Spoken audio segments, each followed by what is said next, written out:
Okay, so let's get into this, shall we? Hello, SeanDaBlack, everybody, ladies and gentlemen. Hello. Friend of the show, SeanDaBlack. You already know. So what happened? What's going on? Honestly, I can't even tell you like exactly how this started. And I think people are just, very heated, just in general, because it's Twitch, so it gets like that. Yeah. But I can explain what my perspective is and what I've been talking about. Um, so like people aren't confused and people aren't saying, this is what I believe when it's not what I actually believe. Yeah. Like, I guess I can start with kind of the overall issues that I think people are seeing with the chat. I can speak to like what my experience on that has been as well. And it's about just Oh, sorry. frustrations about the space I'm gonna be a zoomer really quickly. I hope you guys don't mind. We're gonna put it on 125x. being overwhelmingly white, as all spaces tend to be. Mm-hmm. And that leading to chatters not necessarily listening to marginalized people when they have issues. And so this kind of came to a head with like Someone else mentioned it already in chat, but I agree. I think that my major criticism is that like I thought that this conversation was going to be a conversation, not this particular one, but more so the general conversation about leftist spaces was going to be more all-encompassing and focus on, the person who was actually engaging in predatory behavior, i.e. Lolo. But it felt like women just got sidelined and we missed the forest for the trees, which is toxic masculinity, first and foremost. And now we're not even talking about the thing that sparked this conversation in the first place. Whole situation is kind of how it started, where people were being like, the chatters were like reflexively defending Lolo and yelling at and accosting the victims. While like just like off of reflex. I didn't see any of this because I don't have Twitter on my phone, which is a great thing for me at least. I also don't. This is not like about like you specifically. I don't blame you for like really any of this. It's just more of a chat focused conversation, the way the communities operate. So what happened with the Lolo situation, and then when Mike got banned, there were people who were kind of weaponizing or coming after or attacking marginalized people that did have an issue with what Mike was saying.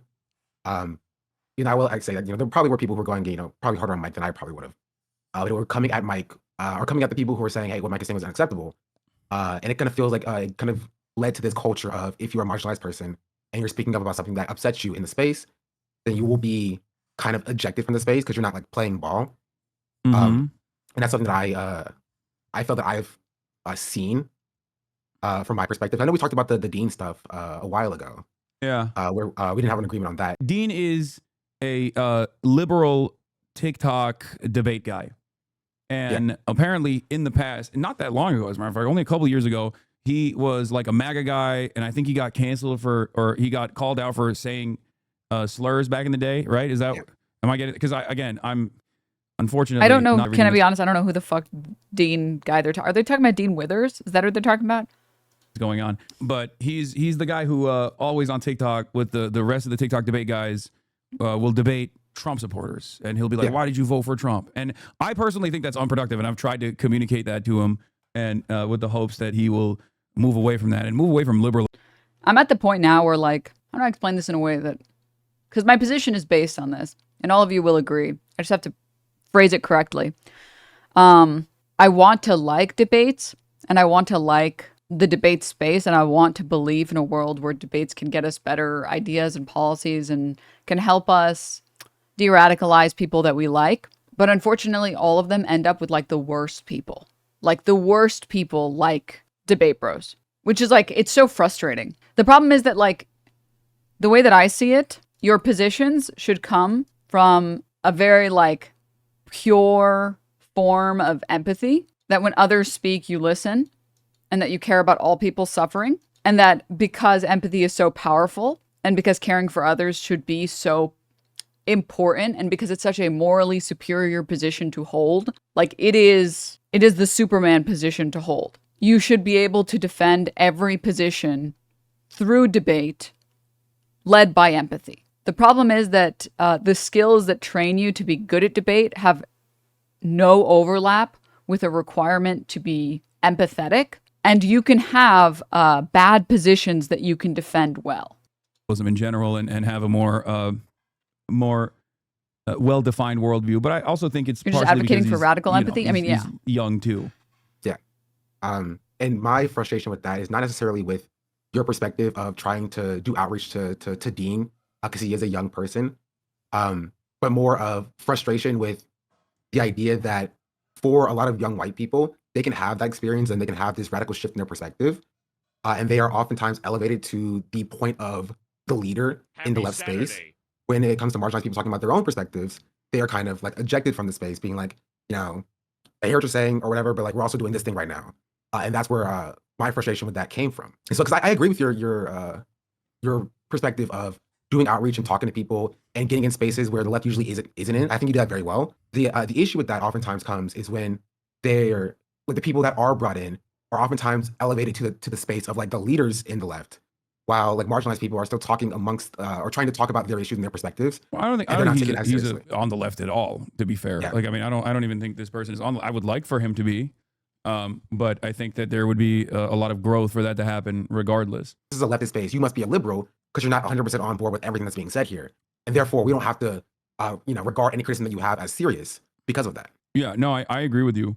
I also don't think that like everyone is always going to agree 100%. Can I get a quick TLDR? Like sure. So, quick catch up here, because I'm sure I'll do this another 20 times in this stream. Excuse me. Lolo got ousted as a sex pest who was sending unsolicited nudes to women, who was harassing women, who was threatening women if they tried to come out and speak about how inappropriate his behavior was. And that's just the people who have come forward. And it doesn't really help that in his statements that he made, in his apology, his public apology that he then deleted, he makes legal threats in that statement, and then he says stuff that he contradicts later. He called some of it libel and defamation. And then he says at one point, I want to see if I can find it, because the side-by-side is like so offensive. It's like crazy that he thinks he can just lie directly to people, like right in their fucking face, and that no one will ever fucking call him out on it. It's just actually disgusting.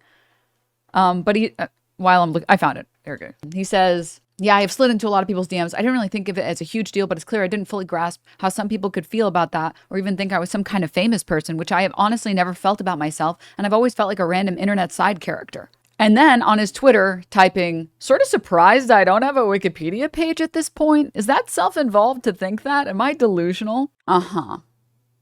Mm-hmm. He's pretending to have imposter syndrome. No, he's just pretending. Well, I wouldn't even go that far. I think imposter syndrome is a little bit different. He's just pretending like he didn't know that he was abusing his privilege. Like the power dynamic, that he was abusing his power dynamic. Tweet also implies he's Googling himself, which is really funny. We can have reasonable disagreements on certain things. You know what I mean? Or sorry. Anyway, there was a huge conversation about Lolo, and a few women came out and said that like Lolo is a sex pest, and a lot of women have come out to talk about him and to talk about how his behavior is unacceptable in leftist spaces. And then people tried to shut down those voices because they like Lolo. And it took Hassan getting on and saying, that's unacceptable. His behavior is disgusting. And obviously I disavow all of that. And I didn't know that was happening. And then everybody was like, oh, well, yeah, his behavior is so gross. Mm-hmm, true. And then who is Lala? Okay, I can't fill you in. You're too normal. Okay. You just like leave the stream on and play some, like Dwarf Fortress. What the fuck are you talking about? Wait, you wanted to defend Lolo. What? Me? No? What are you talking about? I don't understand what you're talking about. I don't understand. Anywho, having a Wikipedia page with a controversies category has to be way worse than just not having a page. Does he finally have one? Tatter's just high. You're right.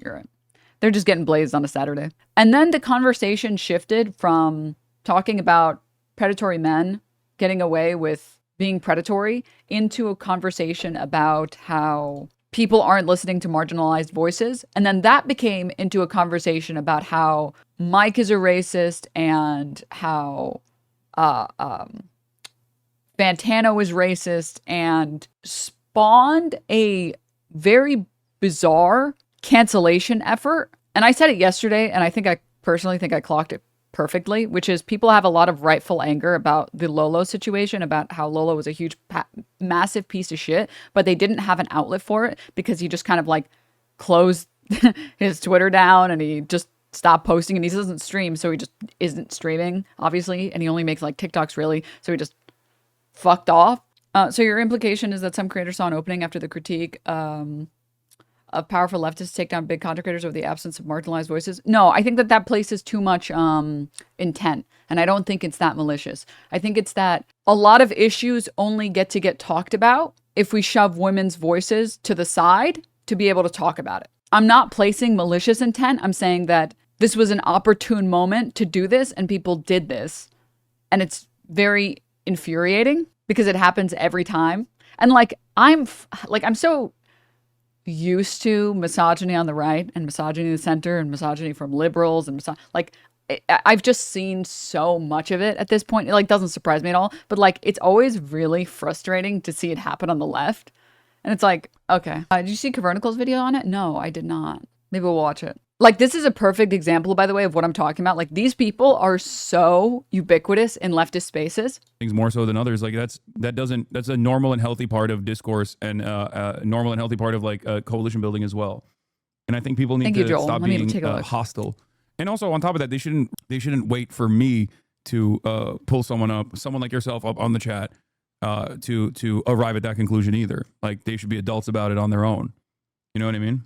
Yeah, this is something that Caroline talked about in the clip. I don't know if you saw the full Caroline clip.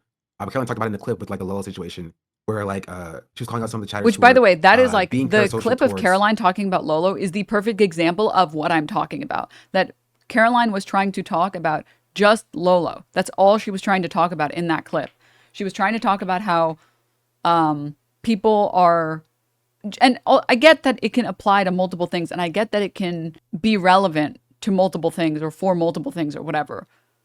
But that was a clip where she was only talking about Lolo. And then a bunch of people were like, see, she's talking about Mike here. And it's like, are we serious right now? Like, you are doing the meme. You're using women for your purpose, for your cause, when that's not even what they're fucking saying. Can you play the Caroline clip? Yeah, let me try and find it. I think Taylor Lorenz tweeted it out.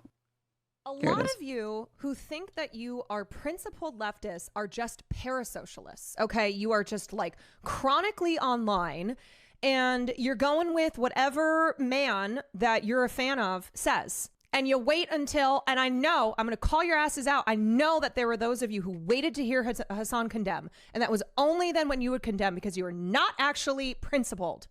You are a parasocialist who gets all of your opinions from your Twitch streamer. And I am not blaming Hassan here, but I am talking about the people who are living in these very narrow worlds where you don't listen to queer people, you don't listen to women, you don't diversify your sources. And so when this shit happens, you are no different than the people on the right who you think you are superior to. A lot of you who think that you are principled. Yep. I want to pull up another clip as well. As a black person, I think Sean was having an open conversation. Then with Mike's background as a previous conservative, other previous conservatives given such grace, and Sean got none in his conversation. Kind of sparked a wide debate about how black leftists or progressive often feel sidetracked, just like women or other brown people. Yeah, but you like, and here's the thing, like I don't want anyone to take away from the conversation I'm trying to have that what Sean is trying to talk about isn't important. It absolutely is important. 100%. And we should talk about how black voices are ignored in leftist spaces. It's important to talk about it, and nothing will ever be fixed unless we talk about it. It's just very infuriating that a conversation about misogyny and leftist men being predators has shifted into a different conversation. And it's like, but we didn't even get to fucking talk about the thing that sparked this. Like, we barely spoke about it, and then we just moved on. And it's just so frustrating. It's just like I don't know what this is about. Mike's previous background as a conservative, I'm pretty sure much like everybody else, or not everybody else, much like a lot of other people, Mike grew up in a conservative house with conservative parents. And he's talked about de-radicalizing his parents into leftists many times. So I think you're inaccurate about that. I don't know that you should judge someone based on them being a conservative when they were 10 because their parents were conservatives. I think that's like probably half of leftists. Okay. But yeah, and then like, sorry, I wanted to watch this. I didn't see this. I know. I mean, as soon as I started to find out what was going on, like I will say that I did not disbelieve the stories. And in fact, it felt like it hit me like a truck because it was like suddenly I could see everything, I could see him for who he was. And I have also found out that he has told lies about me like horrible things, things that are not true. And you just go, how could this have been a person that I associated with? But it's just a reminder that this whole, oh, well, I always, well, I knew that person was bad. I knew that person was an abuser. She's talking about Lolo here. I didn't see this either. But like, this is exactly what I'm talking about. This is exactly what I'm talking about, where it's like people in positions of power, like Lolo, will happily disparage and objectify and use all of the women around them because this is a massive thing that just kind of doesn't get talked about in leftist spaces. And then we finally got like an opportunity to really talk about it. And now it's become a much bigger conversation and it's just frustrating. Does Lolo even have power? Is he influenced power adjacent and he took advantage of that? Well, I mean, I know that he had like a mill on TikTok. So yeah. And like, dude, I'm trying to like think about how I want to phrase this. I think the reason why the situation with Mike is it's like pissing me off so bad is because instead of having a good conversation and holding people accountable, holding leftists accountable, it feels like a very small group of people. I think the vast majority of the leftists talking on this issue genuinely want to see good change, and they don't want a cancellation. Like, I don't think Doodlebird wants a cancellation. I don't think SeanDaBlack wants a cancellation. I don't think any of these people want cancellations for Mike. I think they want to hold people accountable, which is good, and we should do that. We should hold these people accountable. 100%. You want your leftists to be held accountable. But it feels like there is a very small group of people who are using this as an opportunity to shift the conversation away from sexism in the leftist space and that are trying to cause a cancellation. And it's like, it's so frustrating because Mike is someone who has tried to consistently be a better person and has tried to hold leftist positions and has tried to make the space a safer space. And like, if you don't like his stream or whatever, there's lots of people that watch the stream because they don't want to watch screaming in the morning, which is fair. I get that. I respect that. I have watched Mike's stream and I'm like, okay, maybe a little bit too loud for me right now today. I'm having like, I'm kind of a headache. But like, he is someone who actually has tried to make the space better and has put himself in the crossfire to try and make the space better. And I know of leftists in this space who are like misogynistic fucking freaks. And instead of focusing the conversation about misogynistic fucking freaks, we're focusing the conversation around someone who's actively tried and actively put themselves in the crosshairs to defend other people, to defend women. Like, I'm really not joking. The amount of like slut shaming that exists on the left, the amount of misogyny that exists on the left. And it's because these people, I mean, it's like what Caroline said. These people are not socialists. They are not leftists. They are parasocialists. And there are a lot of Lolos of the world, and they take a lot of different shapes and forms, and they just don't care about women. They care about themselves, and they're using leftism as a way to elevate themselves and lift themselves up. Someone sent this as well. This is about Caroline talking about this as well. I want to say that I don't agree with people who are comparing Mike to Lolo. And I think that is absolutely minimizing how Lolo used his connections to major figures in the progressive movement. He used his progressive beliefs as a way to prey on people. So I think there's a lot of anger right now, and rightfully so, around Alex and his extensively abusive behavior. And he is a predator, okay? And as I said, there is more that will most likely be coming out on him, but what has come out already absolutely points to that. Yeah. I mean, it's just like, it's fucking gross. It's just gross, dude. There's also other leftist streamers who are currently waging war against Mike because of some grudges they hold, and it's disgusting. I mean, again, it's like there are, I hate to say it, but like there are leftists outside of the space and in the space that don't care about leftist values.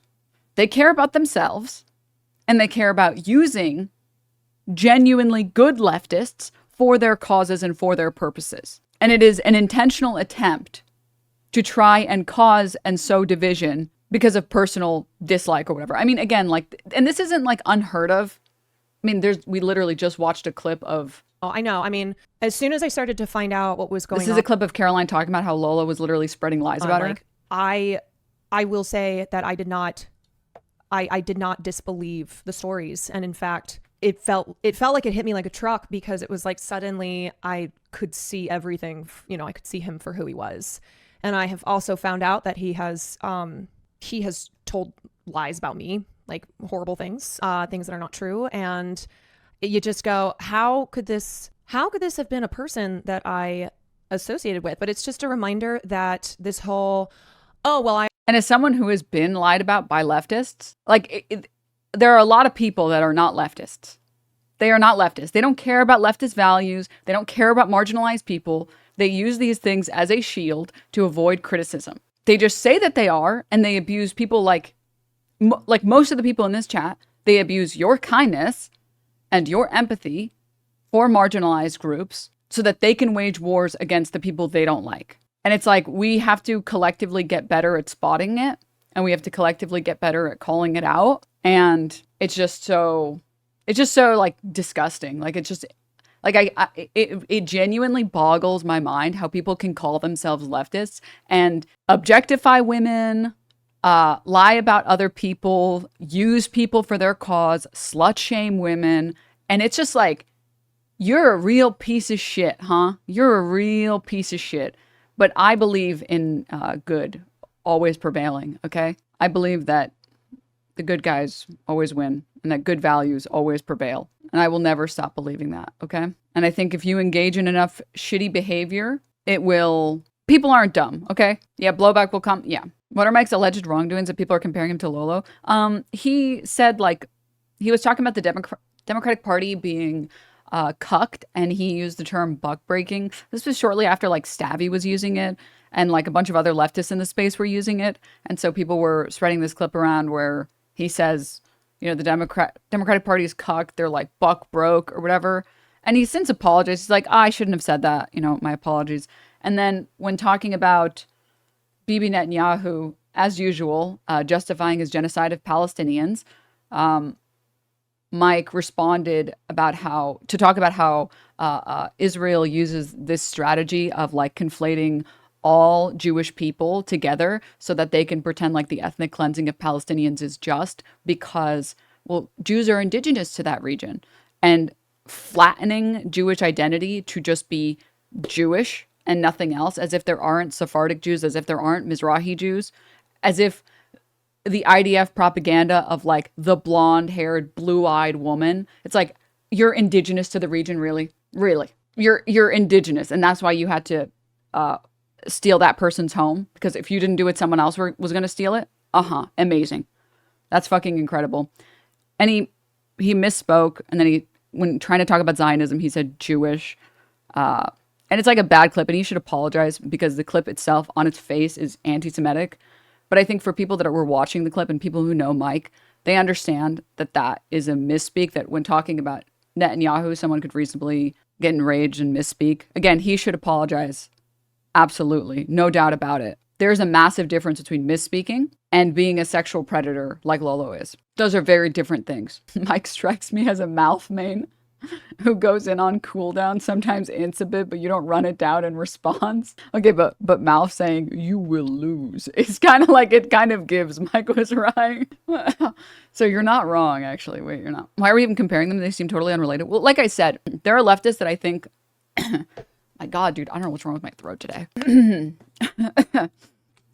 Excuse me. There are leftists that I think are abusing people's empathy and they're abusing people's kindness to shift the conversation that it should be about misogyny and about marginalized voices. And they're trying to shift it into their personal warfare because some of the people that have participated in this discourse are not good faith actors. And to be clear, again, I'm not including someone like Sean. I think Sean is reasonably trying to talk about an issue that is important. And I think the vast majority of people that want to talk about this issue in the community are genuine. But there are bad faith actors that are not leftists. They are opportunists. Unrelated, you drink water exactly like my physics professor, and it scares me. That's such a bizarre statement, but I like it. Why are these even in the same conversation? Because of bad faith actors. Because of bad faith actors. And like, I'm hoping that with time, we can talk about this issue a little bit more. And hopefully in the near future, we can talk about this issue more. Because like I've experienced the same thing that Caroline has experienced, where people just like, they are opportunistic pieces of shit that have no problem lying. They have no problem using others. They have no problem engaging in things that are not leftist values, like objectifying women, like using other people, like slut shaming.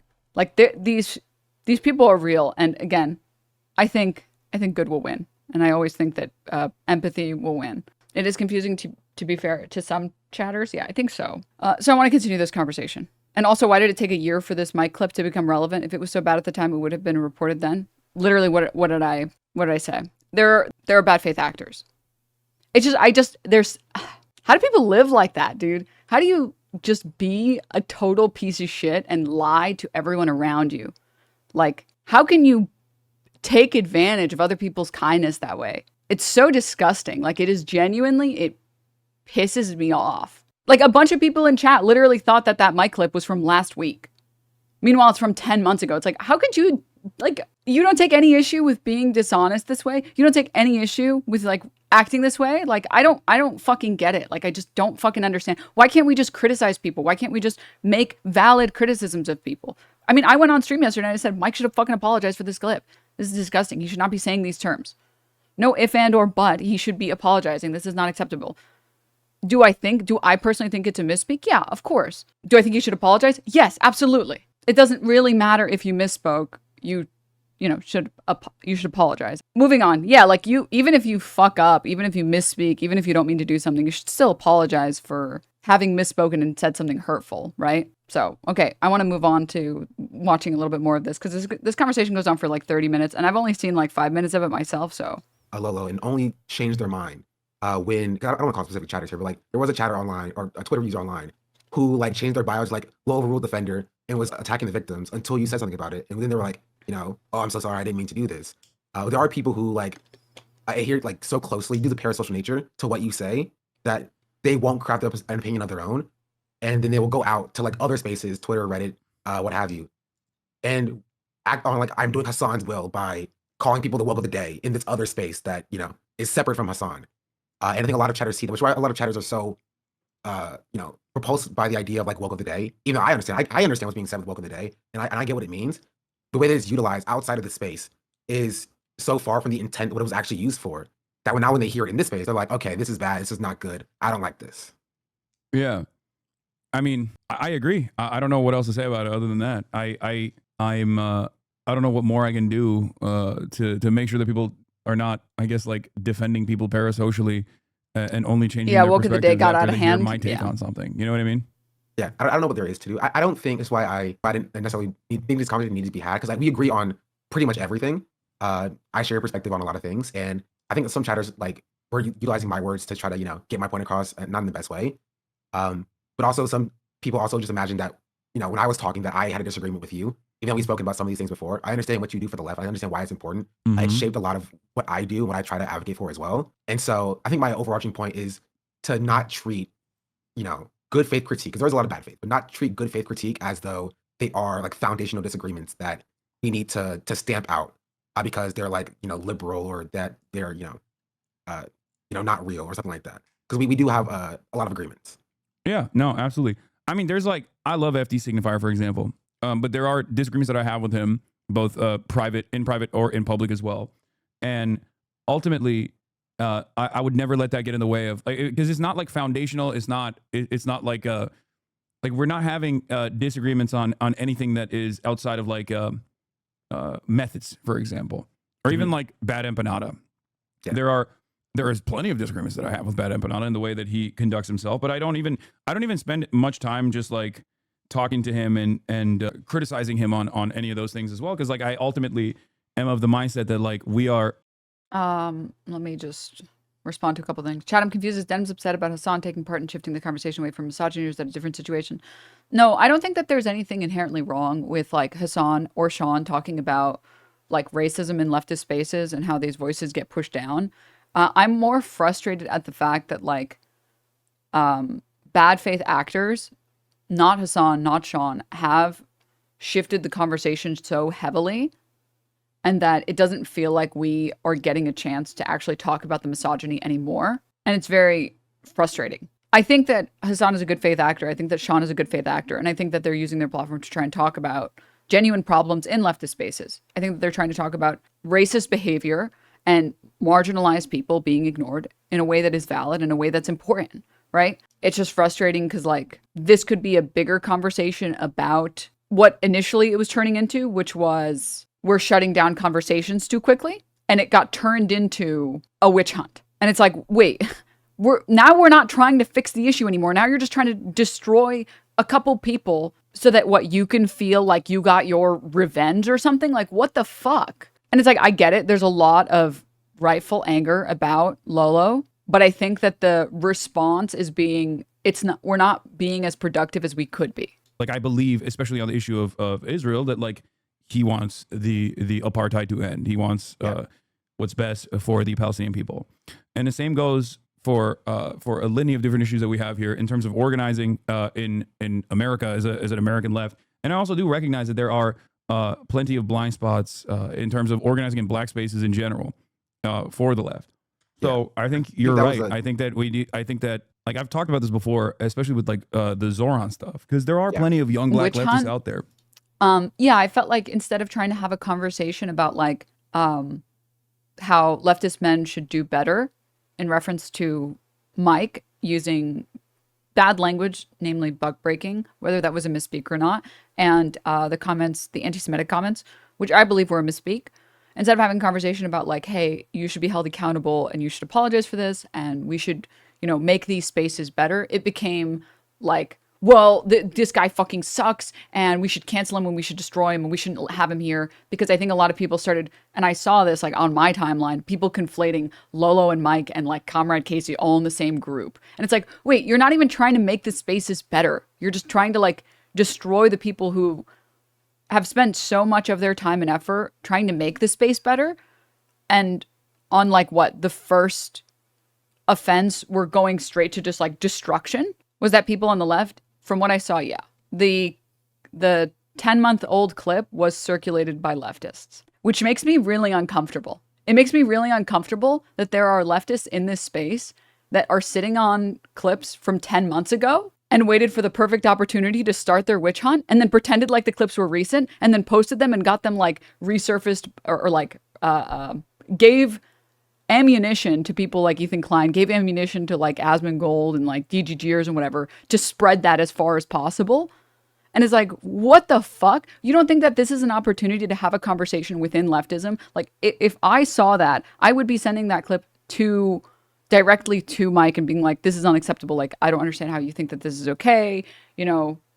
I think you should apologize for this. And then I would be reaching out to other leftist creators to have them try and hold that person accountable. I wouldn't be waiting for the moment to strike so that I can take down the leftist I don't like. Like, what? Is it possible it's just marginalized people who are concerned about it, not just cynical actors? Well, that's why I said I think like 99% of the people talking about it are good faith people who are marginalized, who feel like these issues never get talked about, right? Like, I think Sean is a good example of someone who is good faith, who's trying to talk about an issue that's important and want to see these people held accountable, not like destroyed, or they don't see it as a witch hunt. Like, I don't think SeanDaBlack sees any of this as a witch hunt. I think he sees this as an opportunity to try and improve the space. I'm critiquing the like 1% of bad faith actors that sat on the clip and then sent it to good faith people. And it's frustrating to see that. Like, it's really frustrating to see that. Like, just bad faith actors taking advantage of good faith actors and taking advantage of their empathy and their kindness. And there are plenty more that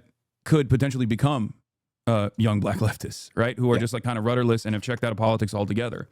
And I think that's an environment that we need to tap into. And it's not going to happen if it's like, if we're pushing away people, if we're being off-putting. Yeah, especially when you're trying to do outreach in those spaces. I think FD's video speaks to that specifically about just, there's a very clear conclusion or thesis for that video was just talk to black people, get their experience, understand what they experience, and then speak to that experience as well. Yeah. So I was talking about this in the clip from like a few days ago, and that is we've shaped the media ecosystem around, how do we attract straight white men? Straight white men are going right. How do we stop that from happening? How do we engage with those men? And we've radically shifted the media ecosystem around young politics, around those men specifically. Why can we not do the same thing for black people as a whole, as in general? Why can we not speak to their issues? Because it seems like the Democratic Party, for some reason, has a way of doing so. they have a stranglehold on the Black community, and they can speak to Black issues. What are we doing when it comes to like the Bernie Sanders of the world? How are we feeling when we're doing outreach with those people to attract those people into our spaces? I think there's a lot of truth to that. The only thing I would push back on is with, yes, there are young Black and brown men who are also being radicalized. I think the difference is that they're not being marketed to in the same way that young white men are, because young white men are seen, or like I think young. We said it with like older Black voters being seen as more conservative. Which, like, I will agree. I think this is a great point, by the way. But this is what I'm going to say. I feel like this is almost like a separate conversation. That like, dude, white voters, especially white male voters, but white voters are pretty much exclusively marketed towards. It feels like there is no attempt to market towards Black voters at all. Like, this is true. And I would say even here, I would say that it's more so, like, I think white women get appealed to more than Black men do in our current political climate. Like, this is a very valid, very good conversation that we should be having. But do you guys see what I mean when I'm talking about how, like, it's very frustrating because I feel like we started this conversation sort of talking about the intersectionality here. And then it's run away from us. Conversations about misogyny have run away from us a little bit. And like, this is a good, this is what I want to talk about. Sean isn't trying to move the conversation on, but to say how the online left is catered around white cis het dudes, which is true. He's mentioned women and other marginalized people too. They were sex worker chatters and trans chatters trying to bring up the same point after Sean left the call. Unfortunately, it's not to engage with them. Honestly, yeah. And like, it's frustrating. Denims is streaming. It's just frustrating. Pandangles, thank you for the 5 gift subs. Thank you. But interesting case law about intersectionality. And if you don't actively create room to address misogyny, you cannot actually have, and there are like a lot of YouTubers that have gone in depth about this. Andrew Speaks, great YouTuber talking about this. Khadijah, great YouTuber talking about this. There are a lot of Black women that have talked about these issues about intersectionality. And yes, I'm not white, but to compare my struggle to a Black woman's struggle feels wrong and inappropriate. And I feel like I can say with certainty that Black women in America have definitely experienced a significantly more difficult life than I have. And the oppression it's like more magnified. I don't know how else to explain that. I'm trying to do my best with these words, but there are a lot of Black women on YouTube that have made a lot of really, really good points about this stuff, and their positions obviously like great. But going back to what I was trying to talk about, there's interesting case law. I'm trying to remember the case. I think it was against Ford. Let me see if I can find it. Basically, a bunch of Black women tried to sue General Motors. Here it is, for firing them. And General Motors argued, well, no. It wasn't discrimination because there were lots of white women that we didn't fire, and there were lots of Black men that we didn't fire. So we didn't actually discriminate against you. This is where intersectionality comes in handy. I'll read out what it says.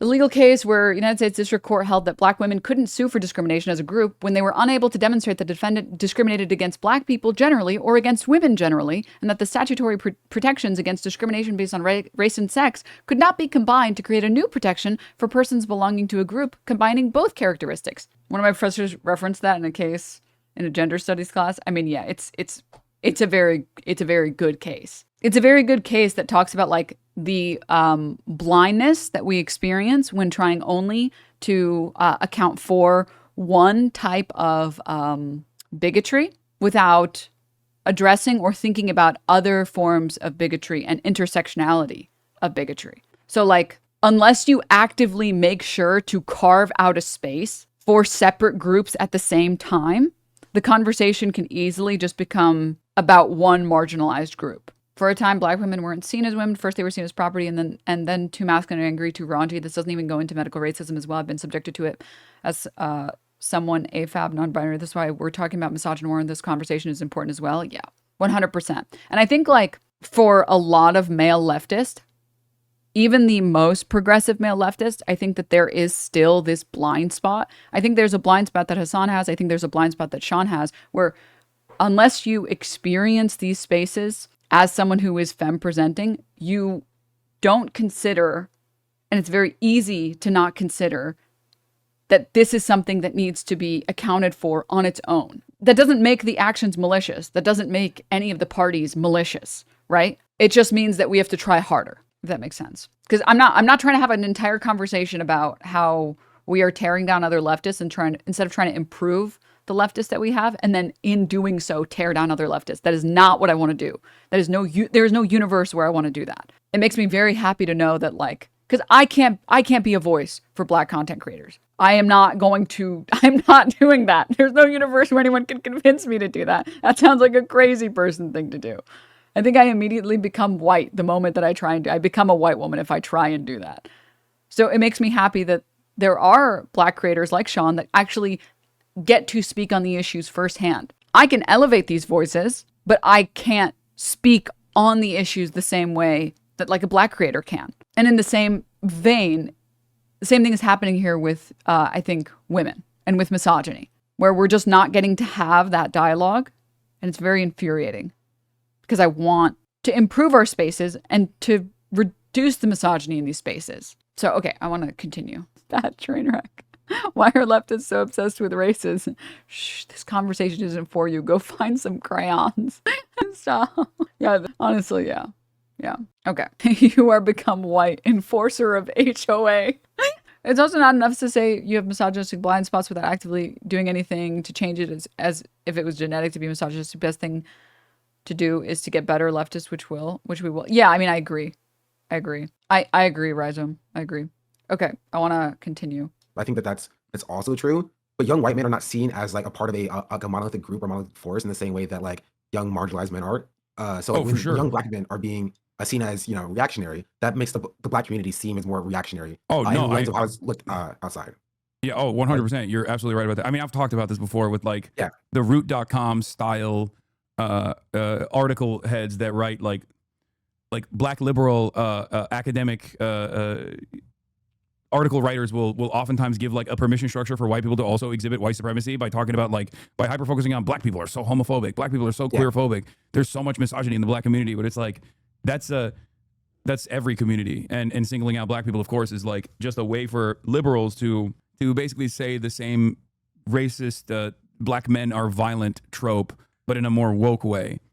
So I'm not, that's not what I'm talking about at all. But that's part of the reason why I guess like the only reason the disagreement that you and I might have is that's part of the reason why I do focus on universality. Hassan, you do this though. I literally do the exact opposite of this, for the record. I mean, or maybe Sean, you might actually have a disagreement with me on this. I think I do the opposite of this, but I don't see you as speaking to like Black people are more homophobic. I have seen with like Zoran specifically the take that Black people are not implicitly more Islamophobic, but we didn't immediately rush to Zoran's defense because they are exhibiting Islamophobia as opposed to a more general wariness to progressive politics. No, you didn't say that. I'm saying that that is what people have seen, so they may be attributing that position to you. People are saying Black people are Islamophobic. Black people are Muslim. What the fuck? Like, that's crazy. I don't think that at all. Yeah, that's what I have seen. But so I haven't seen you doing that. Just like Black people are monolithically this one thing. I forgot what my point was. So yeah, that's I haven't seen that personally. Yeah. Oh, okay. I remember on universality. We actually might have a disagreement on universality specifically. I was talking about this morning as well. Yeah. I think there are limits to universality that I think are not adequately addressed in leftist spaces and in like progressive leftist politics when it comes to things like free healthcare. I think oftentimes when marketing leftism or progressivism to Black people, people will just drop like free healthcare as like, oh, of course, why wouldn't Black people like free healthcare? Free healthcare will help them specifically, along with helping white people. Oftentimes losing the fact that healthcare affordability is different than healthcare access. And a lot of times, like access to like healthcare clinics, doctors that will actually listen to Black people talking about their pain and prescribing prescriptions because of medical racism, stuff like that. When it comes to like access or like actually getting equal services to white people is not a specific focus that is talked about on the left. We're always focusing on like affordability or college. Like free college is a great policy, but it's very hard to do. It's very hard to implement in a way that is equitable when Black people are still faced with admission discrimination. Yeah. And that is something that I think is missing in the left because we always focus on like the economic policy about like affordability without talking about the access part of it. And universality is only that would be a part of universality, but for some reason the leftist movement currently is not focusing on that part of universality. Yeah, I mean, I always say that universality is a marketing tactic. Like I like the example I use is not on anti-Blackness, but I usually use it for like transphobia. where I always say like, no, you say you want Medicare for all. And if people are like, well, what about trans people? They get medicine too. It's like, yeah, they're going to get medicine too. Shut the fuck up. Like, that's my, that's that. This is the CDC information, but this one didn't account for wealth.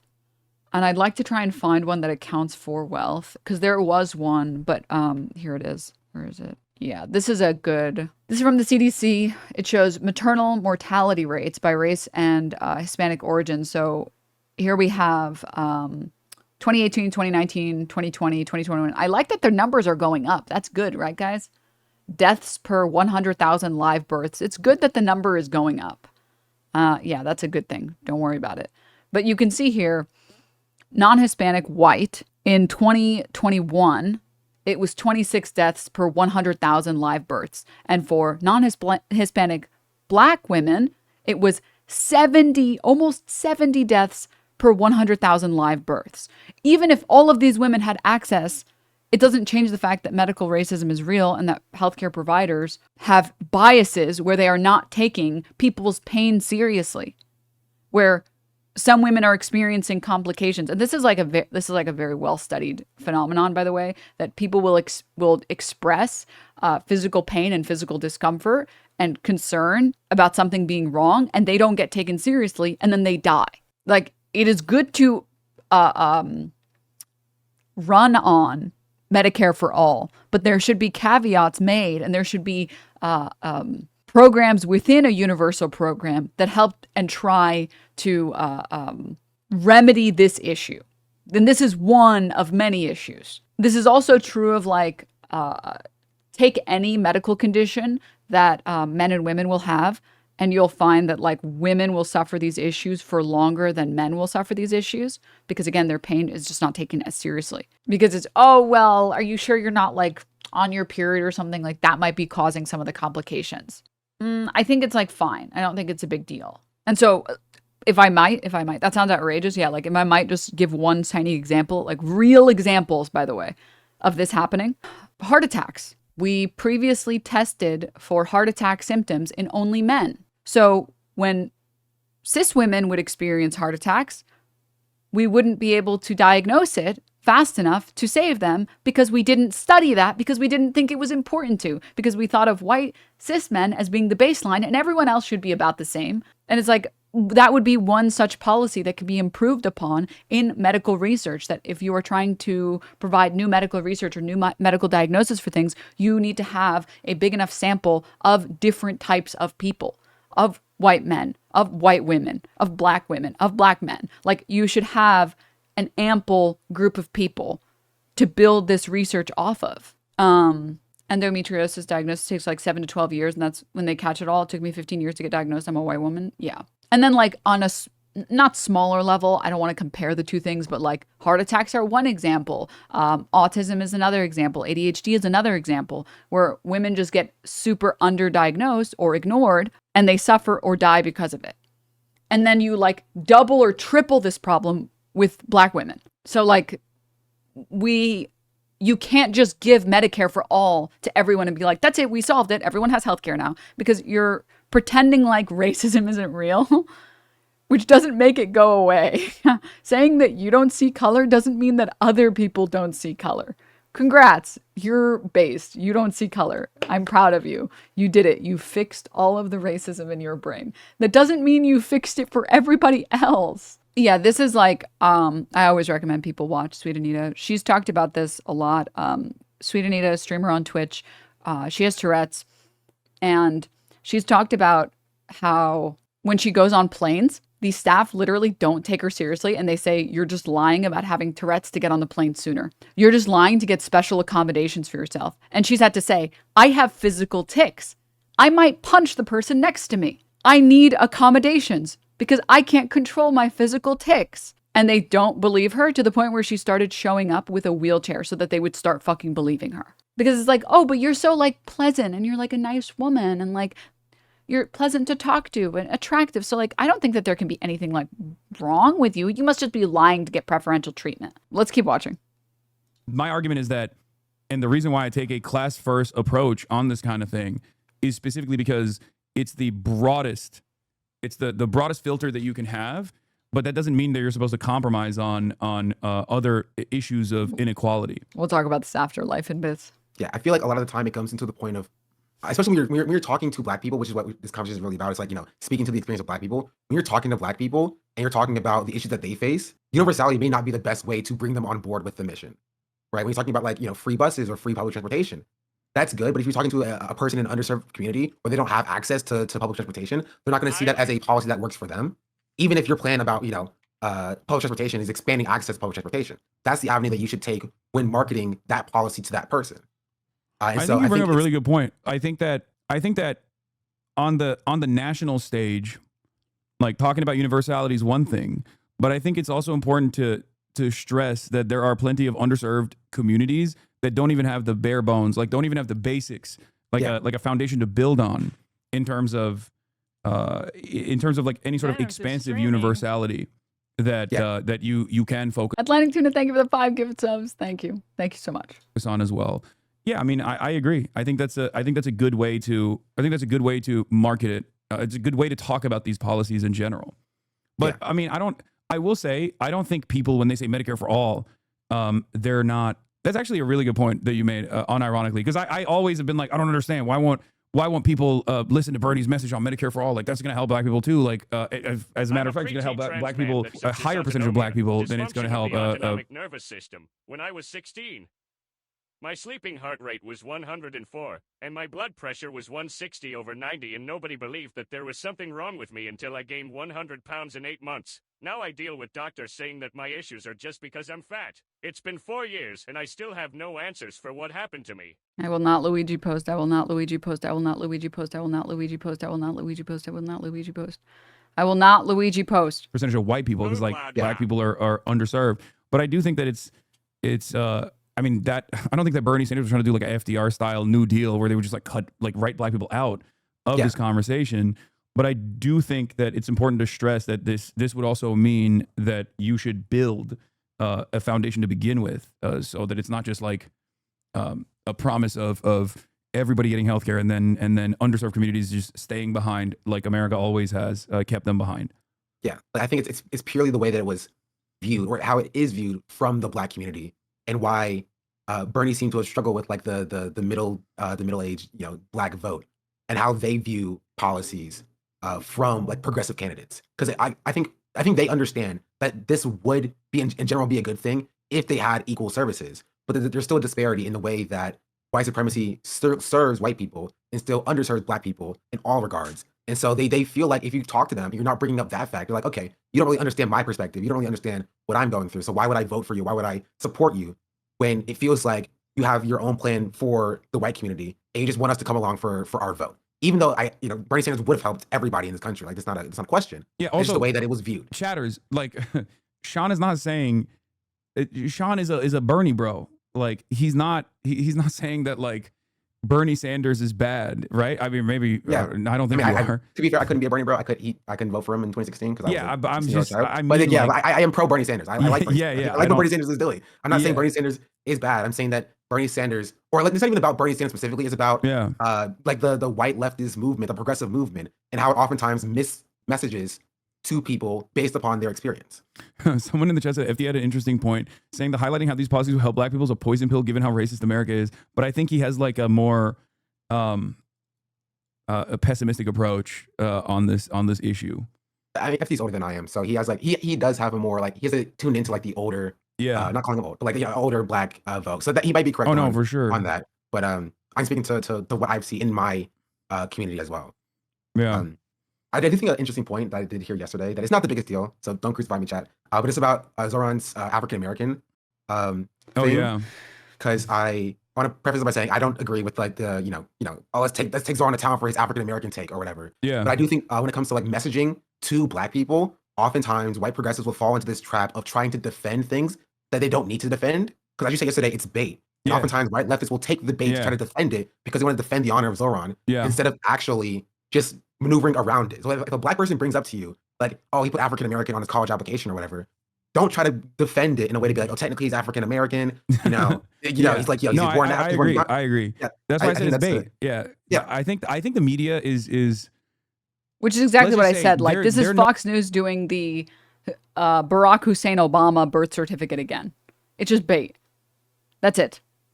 It's just they have nothing to attack him on, so they have to be like, guys, he put this on his high school application. That's what he did. No longer as capable as they used to be, but like when it comes to stuff like this, they're still pretty devious. Where like that story was placed in the New York Times specifically for that reason. So that people would say, so that people would turn around and be like, "Well, what are you talking about?" He's like people would defend it. Most people would defend it on the boundaries of like, this is ridiculous. It's not like something irredeemable. You're being silly. And then there would be plenty of people who would then turn around and be like, "Well, he's from Africa. He's from Uganda," and then that would be used as like the most significant. Like that would be highlighted. That would be elevated. I talked to FD about this as well specifically, but luckily I don't think that turned into that big of an issue overall. Or maybe it did. I don't know, but it didn't. No, it didn't feel like it didn't reach that level. It didn't reach that like boiling point of like, there we go again. Like Bernie bros are being racist or being insincere. And I think the farthest I went was saying, I am curious what the application looked like for him, because it's actually really infuriating. And it was infuriating when I applied for colleges, because there's no option, or at the very least for the longest time, there has not been an option for Arab people. I just have to select white. And I'm like, well, I know I can't select African American. And obviously I'm not Hispanic. I have to pick. Like, this is so frustrating. It's so irritating. Like, come on, be fucking for Arabs or white. Yeah, sure they are, dude. So like, I can understand like looking at this fucking paper, right? And you're like trying to apply and there isn't like a box for you to tick. And you're like, does it even matter what I select? Does it literally even matter? It's not obvious that you are an Hispanic. That was me talking from my perspective, trying to figure out what to fill out. It's like, well, I obviously can't pick white. I obviously can't pick Hispanic. I'm not Hispanic. That wasn't me saying everyone else should know I'm obviously not Hispanic. That's stupid. I think part of the reason why it didn't work is because Zoran is actually inside of these communities. Like, and Bernie was old when he was running. I selected Italian. I think the other reason is because he's also brown. You know what I mean? Like it's not the same as being black, but like he is literally not like a white man. He is not like Bernie Sanders. You know? Yeah. So I think that also plays a role in this as well. But you're right. You're absolutely right. Being in these communities is a huge part of it. Yeah. Okay. But I mean, see, people are still doing it. Does African American not mean from Africa? He's mixed brown and black? No, he's not black. No, African American means being a black American. He's Indian. It's a weird. It's not necessary to defend it. Like when you go out of your way to be like, oh well, well, actually, technically, this is what it is.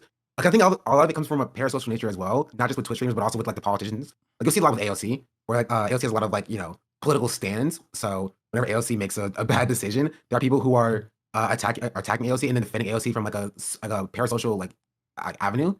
And so like I think people are doing that as well with Zoran Mamdani to be like, I need to defend him in every regard because every undue attack, because that's my guy. And it's like, it's frustrating because there's like, it's a back and forth. Like it is a tightrope that leftists have to walk, where when you have a good leftist candidate, you don't want to be, for lack of better words, the woke of the day and like ruin leftist chances at actual electoral change, right? We want leftists in power. So you don't want, and this kind of like circles back to the conversation about Mike as well. We want to hold these people accountable without destroying them and giving ammunition and giving fire to the conservatives, right? We want to be able to make these criticisms in-house and see changes without destroying their chances at winning. Like what is actually effective for the movement. And then I'm going to do what's actually effective for the movement. Yeah. No, I try to reinstate that in this chat all the time, where I try to explain to people that it's not like these are not people that you should have a parasocial relationship with, that they're going to do good things and do bad things, and you should criticize them when they're doing bad things. I will say, I guess like in terms of how the Democratic Party and like liberal institutions have been able to so perfectly capture the attention, I wouldn't even say like loyalty necessarily, but like more so the attention of the older black community. I think like it's mostly turnout, right? Like that's what I've always assumed, that it's like church groups and community leaders that are directly aligned with the Democratic Party, or basically a part of the Democratic Party's like establishment turnout machine. And I think that's also where identity politics comes in, because they see that from a black woman and they adhere to that because they feel that inside of themselves. They see white supremacy bearing down on them, and they're like, guys, it was a great piss. I just want you to know. But this is a good example, by the way, of like how this conversation, I think, became a lot about the marginalized. Sorry, let me correct it. I think this is a good example of like a conversation that needs to be had, and it is a good conversation. And it's a conversation that white leftists need to hear about. It is also a conversation that became mostly about Black identity and the marginalized Black leftists that don't get to be heard, right? It'd be really cool of Hassan to have like Caroline, have me, have like women, have female leftists come on and talk about issues that are more female specific. That would be really cool. What was I going to say? Philco, thank you for the prime. Thank you. I'm a POC. I watch a lot of the folks who are involved in this conversation. I don't understand how this conversation came to impact lefty content creators on the platform. Seen a lot of people grousing about what seems to stem from Twitter. Some of the larger Twitch creators are being attacked for it. Yeah, I do think that there is like a pylon effect, mostly from a lot of like, I think mostly stemming from Twitter. Okay. You know, if I was in this space, I would be doing what Jasmine Crockett's doing, and that is yelling at Margie Taylor Greene. And that's where we need to come in as leftists to be like, that's actually not effective. What you should be doing, if you actually hate these things, is you should be doing what Zoran Mamdani is doing, because that's what's actually effective. And we need to be capturing that anger and refocusing that anger around to like where people actually need to go. I agree with you. I'm just reading my favorite Gen X chatter, Demi Charm, getting mad. You know, I'm sure you've seen her name. I've yelled at her many times over the years. She's in my chat as well. So. Jasmine Crockett is being herself. No one has to agree, but dismissing her is not cool to me. Look, I really respect Demi because like after years of me banning her and yelling at her over and over again, she's still in here. She has not, she still watches. She still disagrees with me every fucking day, especially the moment that I say anything Black issues related. But you know, she's still in here, very resilient. I know this chatter. Yeah. No, this is the type of stuff like for example with Demi, this is exactly what I mean when someone comes in and is like when I'm talking about, I don't know, when I'm talking about like fucking pro-Palestinian advocacy or like undocumented migrants getting kidnapped, and people are like, you don't understand, Black people are tired, this is not our fight. And it's like Obama's tired and stuff like that. Obama's tired. That was the craziest one. Like Obama is a Black man and he's tired. Yeah, he's tired from what Netflix deals. Yeah, I think in chat I've defended you on this before because I do agree with you. I've said it before myself. Like I don't quarter any Black liberal who wants to check out of the movement because they've classified themselves as tired and they don't want to actually do the work. Because for me, it is foundational to the Black identity to be against oppression for all people. This is just how I view it. That's how I was taught by my parents. That's how I was taught growing up. It's what I saw when I was going to HBCU. Like when oppression is happening, right? Black people are the people who understand. Like we are supposed to get it, and you are not allowed to check out from the movement because you have thought that your fight is over. I think the most nefarious version of this was Obama, though, because like he actually did understand it 100%. Like coming from his background, like or who he associated himself with, leading up to his campaign, how he communicated on these issues during his campaign, and then just kind of casting all of that aside to continue the racial pecking order, to you know refuse to fix any of these problems, and on top of that. Not just problems like within the Black community, but like problems in problems that he advocated against for all Americans that then created unimaginable resentment on top of the fact that he was a Black man and kept being called an African Muslim socialist when he was none of those things. Unfortunately, if he was like all three, he would have been great. I think the Israel stuff would be packed up. And I do think this highlights some stuff that people in chat were talking about as well, where when you have non-white people at the front of a movement, you're more likely to get, what would be the appropriate term? You're more likely to get justice for all marginalized groups than if you didn't have a non-white person sort of leading the charge on that. But it doesn't necessarily mean that every single issue will be addressed because there are still like blind spots. Like I can't be the best person to champion for people who deal with chronic health issues, because I'm going to be blind to these issues. There are going to be things that I'm just not going to notice. And that's why you have to have multiple people at the forefront, because otherwise some people will be better at noticing more blind spots, but not perfect. That's also why DEI matters. Unironically, like you need to have a diverse group around you. There would be no more issues. Yeah. Yeah. Okay. Well, I hope this was productive.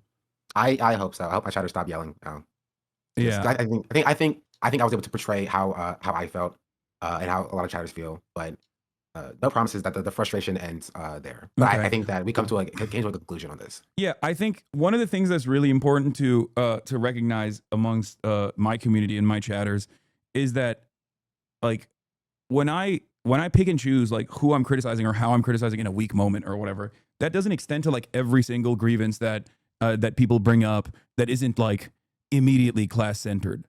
Like it's not about that at all. There are instances where like someone is coming into the chat specifically to like put forth a ridiculous claim to be like, you are anti-black. Like when someone, and oftentimes I do this, like I banned a chatter named Afro Luffy earlier because he was like, you need to stop talking about black issues. And it's like, I get that frustration. I didn't ban him permanently. I gave him a week off. But like, that's a 48-month subscriber, okay? That is a 48-month subscriber. That motherfucker knows better. Like he's been in here when I've talked about black issues. He's just mad in that moment and he wants to chirp. And I don't think it's the same as like a valid critique. But once again, that doesn't mean that like my behavior is something that you guys should be doing all the time to other people, to other content creators whose community that you're going into. You know what I mean? Like that's ridiculous, especially because like people don't know what your background is. People don't know if you're a black person or a white person at all in the chat. You're just anonymous, and you're anonymously, at the end of the day, you're anonymously yelling at a black leftist content creator who's also a part of this community as well. And I guess my point is just don't. How do you know if the critique is valid if you reject it out of hand? Because saying don't speak on black issues to a political commentator that speaks on all issues is not valid critique. I do think that I told my community this as well, because oftentimes they'll be like, oh, they will kind of come in into the chat and kind of pop off with like a snippet message without explaining their position. And so like it's very hard to message don't speak on black issues as a valid critique instead of being like, I think you could benefit from having a black perspective when talking about insert X here. But it's also Twitch, so people like to be inflammatory on the platform. Yeah. All right. Well, yeah, but you never ask why they don't want you to, man. No, I do, and then they don't say anything. Anyway, all right. Well, thanks, Sean, for coming on. SeanDaBlack, everybody. Thanks for having me. I mean, I think it was productive. Also, to the chatter that said this, I think, Denims, I appreciate the things you said yesterday and today regarding the validity of black voices and the way you've taken time to go beyond a hot take to the cores of many vital issues as they pile up. It's much harder to leave no one behind. So just letting you know it's worth it and well done. Thank you. I appreciate that. Because I really did not. I wanted to talk about this issue today, and I wanted to talk about how it's a little frustrating because I don't want to see women get sidelined for like any issues. Like that's really frustrating, but I don't want people, especially I don't want people in this community to feel like I don't care about black issues, or I don't think that those are important, or I think that those are less important. I never want anyone to think that. I want us to be able to talk about misogyny, and I want us to be able to talk about anti-black racism in these spaces because they are both important. They're both very important. I just wanted to give a little bit more oxygen to the situation with Lolo and how it unfolded, and it felt like we moved past it. Like collectively, everyone kind of moved past it. And we didn't really find ways to solve this problem, which was a little frustrating. And then it does feel like some people took good advantage of like good faith criticisms for their personal witch hunt, which is just really frustrating because I want us to be able to talk about these issues in a way that's productive. So it makes me really happy to hear people say that they felt like they didn't feel like I didn't care about black issues. They didn't feel like I didn't care.